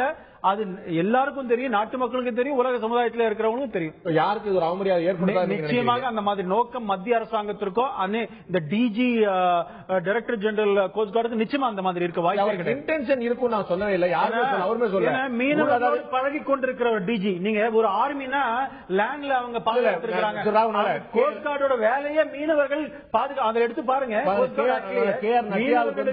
உறுதுணையாக இருக்கிறதா அவங்க வேலை. அவர் உள்நோக்கத்தோட செயல்பட்டார். இளங்கோன்னு சொல்ல, நானும் சொல்ல, திரு சேகு தமிழரசு சொல்ல. ஆனால் இது தவறான ஒரு பதிவு இருக்கிறது, அது வரலாற்று பதிவாக மாறிவிடக் கூடாது. என்ன பொறுத்த வரைக்கும் அந்த எந்த ஒரு இன்டென்ஷனாலும் அவங்க அந்த மாதிரி பண்ணிருக்க மாட்டாங்க. இன்டென்ஷன் இல்ல, வாய்ப்பு கிடைக்கும். மக்களும் நாளைக்கு இலங்கை அரசோ பாகிஸ்தான் அரசோ இங்க இருக்கிற எல்லா மீனவர்களையும் அங்கிருந்து புடிச்சிட்டு போய் இப்படிப்பட்ட வழக்கு போட முடியாதா? அதெல்லாம் இங்க இருக்கக்கூடிய விவாதம் இருக்க மக்களுடைய பார்வை என்னவா இருக்கிறது? இந்த மீனவர்கள் மீது மத்திய அரசு சொல்லியிருக்கக்கூடிய புகார் உண்மையானதா அபாண்டமானதா, தவிர்த்துக்கலாமா? மக்களுடைய பார்வை என்ன? இப்போது பார்க்கலாம்.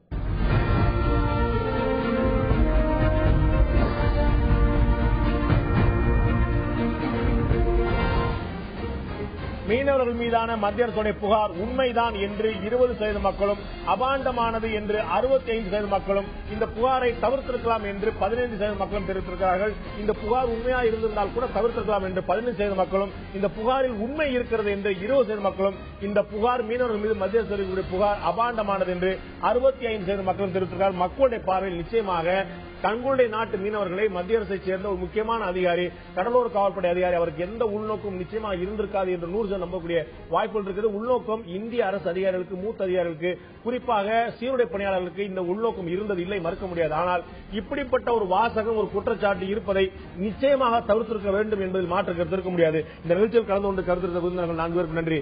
பார்த்த உங்களுக்கு நன்றி நண்பர்களே.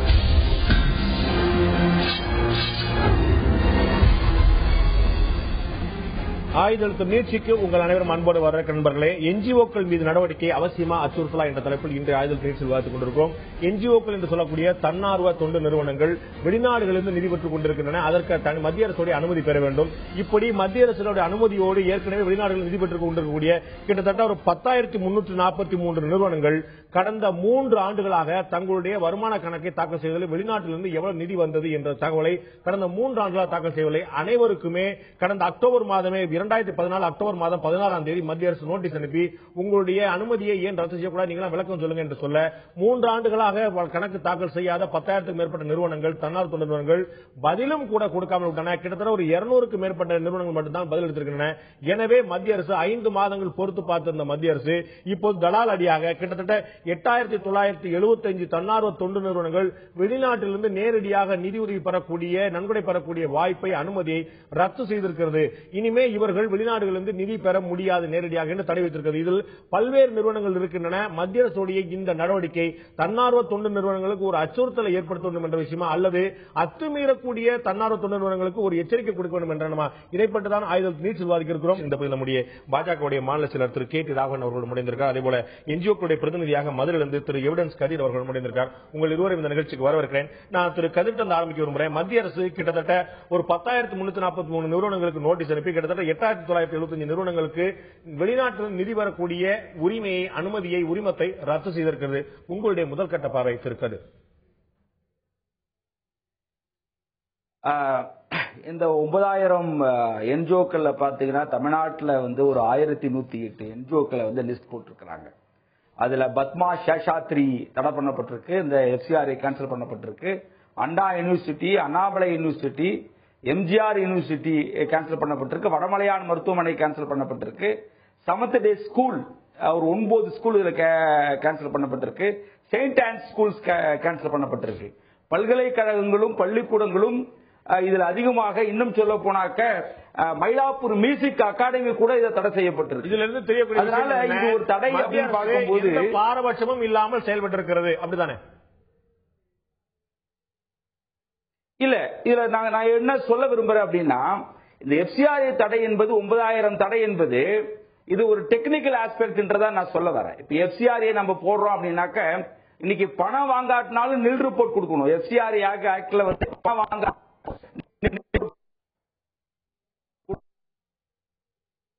பணம் வராட்டாலும் கூட நம்ம கணக்கு காட்டணும். முக்கியமான பிரச்சனை சொல்றாரு. நான் திரு கேடி ராவன் கொண்டு ஒரு முறை இதுல ஒவ்வொரு ஆண்டும் கணக்கு தாக்கல் செய்யணும் சொல்லி சொல்றாங்க. 3 ஆண்டுகள் தொடர்ந்து தாக்கல் செய்யாது. 2009 2012 வரைக்கும் தாக்கல் செய்யல. அதனால தான் நோட்டீஸ் அனுப்பணும். ஆனா ஒரு முக்கியமான விஷயத்தை சொன்னார். பணம் அனுப்பாட்டா கூட தாக்கல் செய்யணும். ஒரு சாதாரணமான ஒரு டெக்னிக்கல் ஏறதுனால அனுப்பாம இருந்திருக்கலாம். அதனால இவர்கள் என்னவோ பயங்கரவாதத்துக்காக நிதி பெறுவது போல எல்லா நிறுவனங்களும் கிட்டத்தட்ட 9,000 நிறுவனங்கள் தடை செய்யறது அப்படிங்கிறது அவருடைய ரிசோர்ஸ் தடை செய்வது போல ஆகாதா? அப்படி இல்லைங்க. சட்டப்படி ஃபாரின் கான்ட்ரிபியூஷன் ரெகுலேஷன் ஆக்ட்ல இருக்கிற நடைமுறைகள் அவர்களுக்கும் தெரியும் இல்லையா? அரசாங்கம் இவர்களுக்கெல்லாம் நீங்க ஏற்கனவே சொன்னது போல நோட்டீஸ் கொடுத்தது. நோட்டீஸ் கொடுத்து 30 நாட்கள்ல பதில் சொல்லணும் அப்படின்னு சொல்லிட்டு 12,000 என்ஜிஓஸ்க்கு கொடுத்திருக்காங்க. அதுல ரிப்ளை பண்ணது 229 என்ஜிஓ தான் ரிப்ளை பண்ணிருக்காங்க. மீதி பேர்லாம் அது கொடுக்கல. கிட்டத்தட்ட 8,975 பேர் என்ஜிஓஸ் இன்னைக்கு பிளாக் லிஸ்ட் பண்ணிருக்காங்க. அப்ப ஏன் கொடுக்கல? தவறு இவகிட்ட இருக்கு. நில்லு ரிப்போர்ட் கொடுக்கணும்ல, அதையாவது கொடுக்கலாம்ல. இப்போ இது ஏதோ மிகப்பெரிய எண்ணிக்கை மாதிரி சொல்ல வேண்டாம். இந்தியாவில் கணக்கின்படி, இந்திய அரசாங்கத்துடைய கணக்கின்படி இருக்கிற என்ஜிஓக்கள் எண்ணிக்கை 20 லட்சம். நம்ம நாட்டில் பொறுத்த வரைக்கும் போலீஸ்காரர் 943 பேருக்கு ஒரு காவல்துறை இருக்கிறார். ஆமா, கான்ஸ்டபிள் இருக்கிறான்னு வச்சுக்கோங்க. ஆனா என்ஜிஓ 600 பேருக்கு ஒரு என்ஜிஓ இருக்கு. இவங்க என்ன செஞ்சிட்டு இருக்காங்க? இப்போ உங்களுக்கு உண்மையிலேயே ஏதோ செய்து கொண்டிருக்கீங்கன்னா ரிப்போர்ட் அரசாங்கம் நீங்க என்ஜிஓ சொல்லிட்டு நீங்க ரொம்ப காமனா சொன்னாலும் கூட இந்த பிரச்சனை என்ஜிஓக்கள் சம்பந்தப்பட்டது மட்டுமல்ல, வெளிநாட்டிலிருந்து நிதி பெறக்கூடியவர்கள் என்ற தலைப்புல எல்லாருமே வந்துடுறாங்க. அதுலதான் திரு கதிர் சொன்னாரு, அண்ணா யூனிவர்சிட்டி வருது. நீங்க இந்த கேள்வி கேட்டீங்களே, இவங்க எல்லாம் என்ன செய்யறாங்க, இவங்க எல்லாம் சட்டம் தெரியாதா, இவங்க கணக்கு தெரியாதான்னு எவிடன்ஸ் கதிர்க்கோ வேற ஹென்ரி டிபேனுக்கோ நீங்க கேட்டுக்கலாம். ஆனால் அண்ணா யூனிவர்சிட்டிக்கு அவருக்கு ஏதோ உள்நோக்கம் இருக்குன்னு சொல்ல போறீங்களா? அண்ணாமலை யூனிவர்சிட்டிக்கு ஏதோ உள்நோக்கம் இருக்கோ இல்லையோ, சட்டத்தை மதித்து நடக்க வேண்டிய பணி உங்களுக்கு இருக்கிறதா இல்லையா? அண்ணா யூனிவர்சிட்டியே இப்படி பண்ணலாமா? நான் என்ன கேட்கிறேன், இன்றைக்கு இது நாட் ஒன்லி ஏதோ ஜஸ்ட் இரெகுலாரிட்டி அதனால கேன்சல் பண்ணிட்டாங்கிறது இல்ல. உங்களுக்கு நன்றாக நினைவிருக்கும், பிரைம் மினிஸ்டர் மன்மோகன் சிங் கடைசியில அந்த பதவியிலிருந்து இறங்கும் பொழுது கடைசி 2 நாட்களுக்கு முன்னாடி இன்டெலிஜென்ஸ் ரிப்போர்ட் ஒரு இது கொடுத்தாங்க. இந்தியாவுடைய வளர்ச்சியை தடுப்பதற்காக பல என்ஜிஓக்கள் அதிலே முயற்சி செய்து கொண்டிருக்கிறது, பல நாடுகள் இதுல இருக்குன்னு சொன்னாங்க. அதுக்கப்புறம் தான் என்ஜிஓஸோட பங்கனிங்ஸ் எல்லாம் கொண்டு பாக்குறாங்க. இதுல கூட 3 ஆண்டு காலமாக இவர்கள் கணக்கு தாக்கல் பண்ணல, முதல் ஆண்டிலே கேட்டிருக்கலாம்ல, இப்ப ஏன் கேட்கறாங்க? இப்ப இந்த நாட்டுடைய வளர்ச்சியை தடுப்பதற்காக சில என்ஜிஓக்கள் வெளிநாடுகளுடைய பணத்தை வைத்துக் கொண்டு செய்வதாக தகவல்கள் இன்டெலிஜென்ஸ் பியூரோல வந்ததுக்கு அப்புறம் எல்லா என்ஜிஓஸ் உடைய ஆக்டிவிட்டிஸும் அரசாங்கம் மானிட்டர் பண்ண ஆரம்பிச்சாங்க. இதையெல்லாம் பாத்தீங்கன்னு சொன்னா இந்த 3 ஆண்டு காலம் 4 ஆண்டு காலமாக ஃபாரின் ஃபண்டை வாங்கிட்டு அது கணக்கு கொடுக்கல. அதனால இப்ப சட்டப்படி நோட்டீஸ் கொடுக்கப்பட்டிருக்கிறது. சட்டப்படி நோட்டீஸ் கொடுத்தா அதுக்கு ரிப்ளை பண்ண வேண்டியது அவங்களுடைய கடமை தானே. இந்த தன்னார்வ தொண்டு நிறுவனம் நம்ம 2 வகையா பார்க்கணும். ஒன்று, தொண்டு நிறுவனங்கள் மூலமாக சேவை செய்யக்கூடியவர்கள், மருத்துவமனையோ கல்வி நிறுவனமோ ஏழைகளுக்காக அனாதை ஆசிரமம் நடத்தக்கூடியவர்களோ. இன்னொன்று, தங்களுடைய நல்ல நோக்கங்களுக்காக, தாங்கள் நல்லது நினைக்கக்கூடிய நோக்கங்களுக்காக போராடக்கூடியவர்கள். இந்த போராடக்கூடியவர்கள் வளர்ச்சிக்கான தடை ஏற்படுத்துறாங்க அப்படிங்கறதுக்காக ஒட்டுமொத்தமாக இந்த நிதிக்கான தடை ஏற்படுத்தும் போது எல்லாருக்கான தர்ம சங்கடத்தை ஏற்படுத்துமா ஒரு கேள்வி வருது. நான் திரு எவிடன்ஸ் கருத்தை கேட்க விரும்புறேன். ஏற்கனவே 3 ஆண்டுகளாக, ஓராண்டுல 2 ஆண்டுகள்ல 3 ஆண்டுகளாக கணக்கை தாக்கல் செய்யாதவர்கள் மீது நடவடிக்கை எடுக்கப்பட்டிருக்கிறது. இதுல நியாயம் இல்லைன்னு நீங்க எப்படி சொல்ல முடியும்? முதல்ல ஒரு ராகவன் சார் சொன்ன மாதிரி சொன்னதுல நான் முரண்படுறேன். 40 லட்சம் என்ஜிஓ அப்படின்னாக்க வெளிநாட்டுல நிதி பெறுகிற என்ஜிஓ பாத்தீங்கன்னா ஒரு 40,000, 20 லட்சம் கிடையாது, 40,000 என்ஜிஓ தான். இங்க வந்து நிதிகள் வந்து ஒரு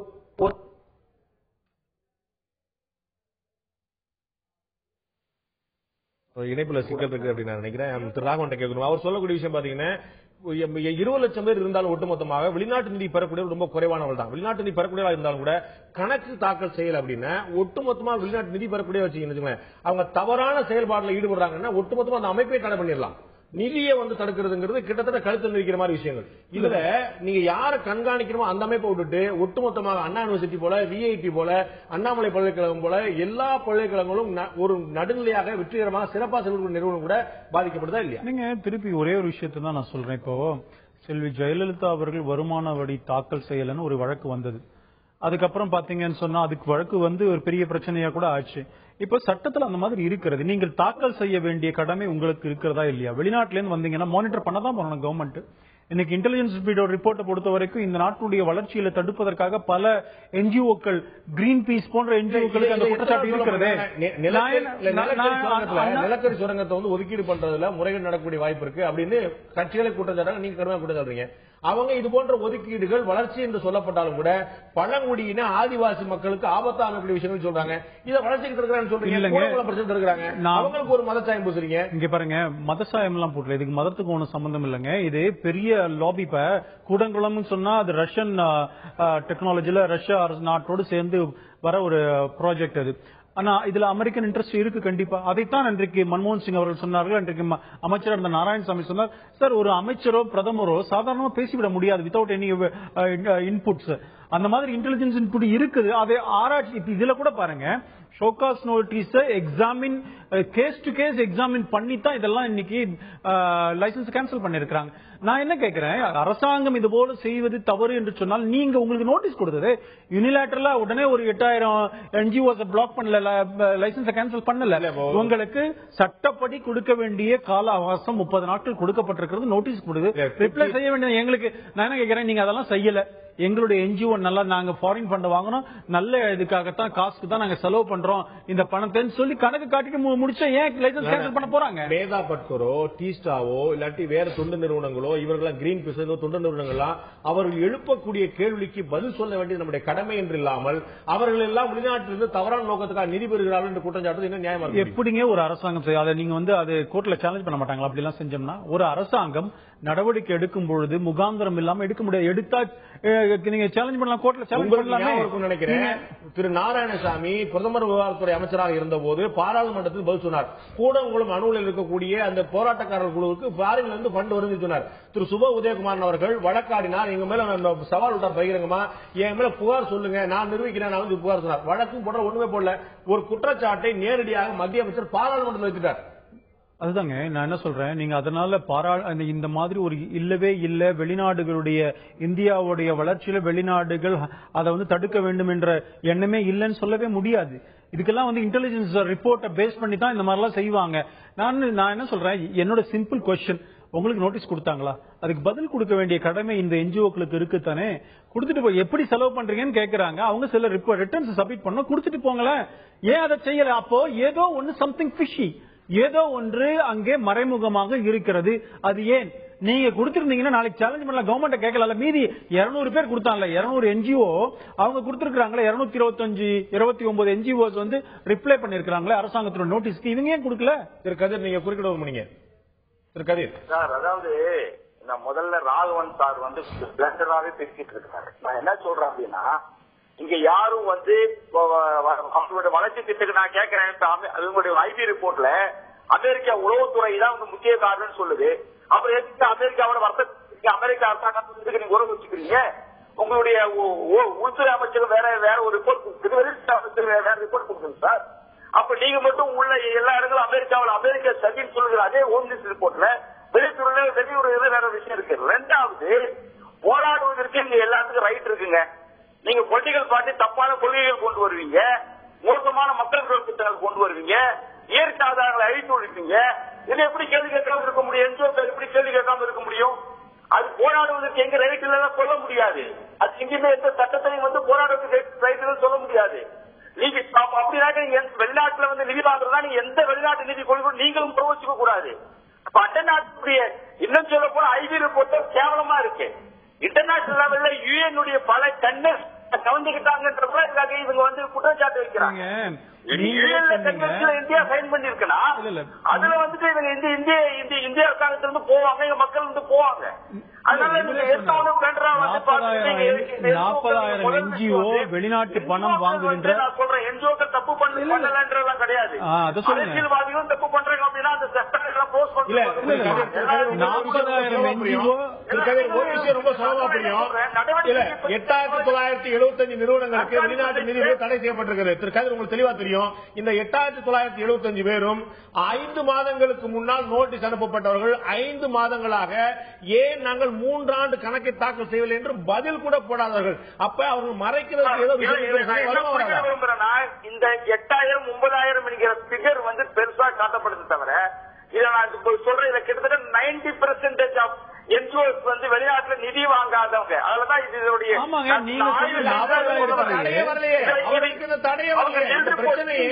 வெளிநாட்டிலிருந்து நிதி பெறுவதற்கான உரிமம் ரத்து, அவ்வளவுதான். டார்கெட் என்ன பண்ணப்படுறாங்கன்னா, இவங்க கொடுக்கிற இவங்க யாரை வந்து டார்கெட் பண்றாங்க? இந்த 9,000 என்கிற பிகரை பெருசா காட்டிட்டு ரைட் பேசி வேலை செய்யற என்ஜிஓக்களை மட்டுமே டார்கெட் பண்றது. உரிமை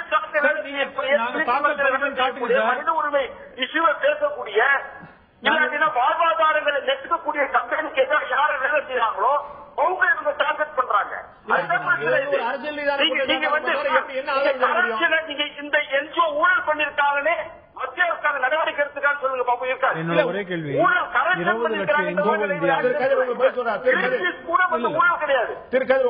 20 லட்சம் NGO இந்தியாவில் பதிவு பண்ண இருக்கிறது.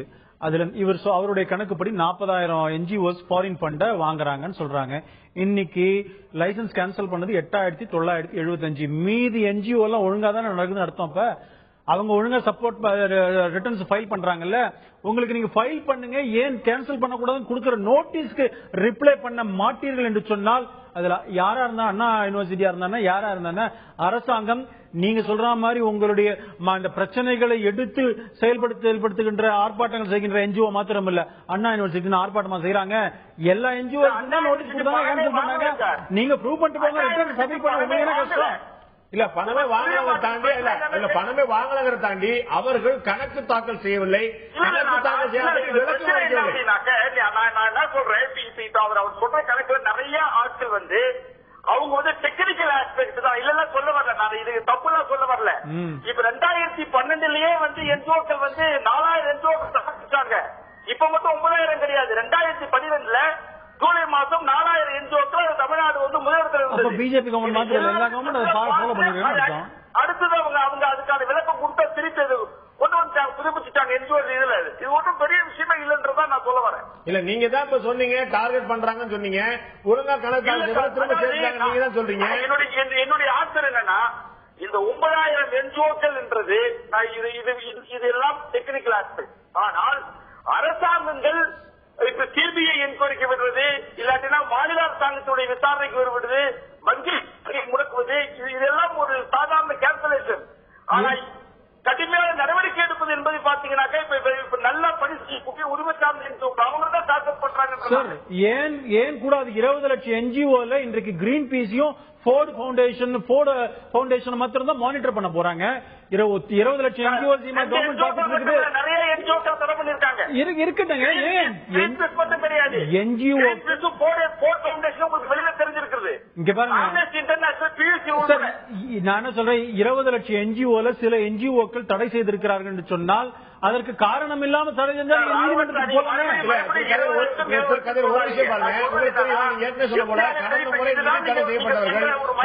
கடந்த முறை நிதி பெறுவது தடை செய்யப்பட்டவர்கள் பிற கணக்கு வழக்கு தாக்கல் வந்துட்டாங்க. இதே போல கிரீன் பவுண்டேஷனோ அல்லது ஃபோர்டு பவுண்டேஷனோ கிரீன் பீஸோ இவர்கள் தடை செய்யப்பட்டது சட்டவிரோதமாக இருந்தால் நீதிமன்றம் சென்று வழக்காடி திரும்ப பெற முடியுமே. நீதிமன்றம் போக வேண்டியதானே? டெல்லி உயர்நீதிமன்றத்தில் வழக்கை ஃபைல் பண்ணி அவங்க மறுபடியும் புதுப்பிச்சுக்கிட்டாங்க. பல என்ஜிஓக்கள் இங்கே மதுரையில் என்ஜிஓக்கள் புதுப்பிச்சுக்கிட்டாங்க. பல என்ஜிஓக்கள் சுப்ரீம் கோர்ட் டெல்லி உயர்நீதிமன்றம் கவர்மெண்ட் ஸ்டே கண்டம் பண்ணி ஆர்டர் கொடுத்திருக்கு. எப்படி நீங்கள் மக்களுக்கு வருகின்ற நிதியை எந்த முகாந்திரமும் இல்லாமல் எப்படி தடை செய்யணும் கேள்வி கேட்டிருக்கிறாங்க. அந்த பணத்துக்கு கணக்கு காட்டணுமா கூடாதா? எதற்காக செலவு செய்கிறீர்கள் என்று கேட்டால் தவிர அரசாங்கம் வெளிநாட்டிலிருந்து வருகின்ற பணத்தை எதற்காக செலவு செய்கிறீர்கள் என்று கணக்கு கேட்டா அரசாங்கம் கணக்கு கேட்டா தப்பா? நீங்க ரொம்ப ரொம்ப கேள்விக்கே எளிமையாக்குறீங்க. வெளிநாட்டிலிருந்து நிதி வாங்குற கணக்கை அவர்கள் கேட்கவில்லை. மறுபடியும் சொல்றேன், வெளிநாட்டிலிருந்து நிதி வாங்குவதை கண்காணிங்க. நான் சொல்ல வரேன், எந்த திட்டத்திற்காக நிதி வாங்கப்படுகிறதோ அந்த திட்டத்துக்கு முறை இப்ப நீங்க எஃப்சிஆர்ஏ கொடுக்கணும்னா சாதாரணமான கிடையாது. ஒவ்வொரு ஆண்டுகளும் கணக்கு கொடுக்கணும். சார், ஒரு ஆண்டுல 11,000 கோடி ரூபாய் வருது. இந்தியாவுக்கு 11,000 கோடி வருது. இந்த 11,000 கோடி ரூபாயில எப்படி செலவு செய்தார்கள் என்றே தெரியாது. கிட்டத்தட்ட 7,000-8,000 கோடி ரூபாய் கணக்கே இல்லை. அப்ப என்ன பண்ண முடியும் அரசாங்கம்? நிச்சயமா கணக்கு காட்டணும். அப்படிங்கிற மாற்றுக்கிறது இருக்க முடியாது. நம்ம தொண்டு நிறுவனங்கள் தடை செய்யப்படக்கூடியது. அவர்கள் நிதியை தடை செய்வதோ அல்லது நேரடியாக தடை செய்வதோ, வெளிநாட்டு நிதியோ உள்நாட்டு நிதியோ, தொண்டு நிறுவனங்களுக்கு அடிப்படையாக அவருடைய சேவை மனப்பான்மை பரப்புவதற்கு, சேவையை தொடர்வதற்கு நிதி ஆதாரம் மிக அவசியம் என்று மாற்று கருத்தில்லை. அதே சமயத்தில் கணக்கு காட்ட முடியாது என்பது சொல்லக்கூடியது தொண்டு நிறுவனமாக அல்ல, எந்த நிறுவனமாக இருந்தாலும் நிச்சயம் ஏற்றுக்கொள்ள முடியாது. அப்போது இயல்பாகவே மத்திய அரசுக்கு மட்டுமல்ல மக்களுக்கு கூட சந்தேகம் வரத்தான் செய்யும். இந்த நிறுவனங்கள் நிதியை என்ன செய்யணும் கேள்விகளும் அந்த கேள்விக்கு பதில் சொல்ல வேண்டிய கடமை அந்த நிறுவனம் இருக்குது என்பதை மாற்று கருத்தில்லை. இந்த நிகழ்ச்சியில் கலந்து கொண்டு கருத்து விருந்தினர்கள் 2 பேருக்கு நன்றி. பார்த்த உங்களுக்கும் நன்றி. நண்பர்களை மீண்டும் இன்னொரு நிகழ்ச்சி சந்திப்போம். அதுவரை நன்றி, வணக்கம்.